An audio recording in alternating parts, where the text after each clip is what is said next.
Tahapan proses penghitungan rekapitulasi surat suara pemilu masih dilakukan oleh Panitia Pemilihan Kecamatan atau PPK Sako. Terlihat sejumlah petugas PPK sedang melakukan proses penghitungan surat suara DPD RI.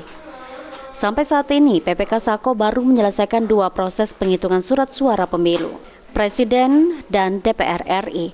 Khusus untuk Presiden, pasangan nomor urut 2 berhasil mengungguli pasangan nomor urut 1 dan 3 dengan suara lebih dari 60%.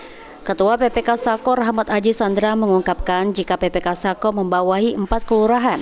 Dalam melakukan proses rekapitulasi penghitungan suara pemilu, PPK Sako tidak alami kendala yang berarti. Ini masih masalah teknis untuk yang dari TPS, untuk salah hitung, salah absensi, salah jumlah pemilih, masih di sekitaran itu sih nggak terlalu yang besar-besar banget. Kalau target seminggu harus rampung, cuma kalau kendalanya masih kayak kemarin, kayak masih paling ngarit-ngarit lagi. Kira-kira berapa hari lagi? 7-8 hari. Seminggu ke depan. Selama proses penghitungan suara dilakukan oleh PPK, sejumlah petugas kepolisian berbaju dinas terlihat berjaga di depan pintu masuk aula penghitungan suara. Firman Hidayat, PAL TV.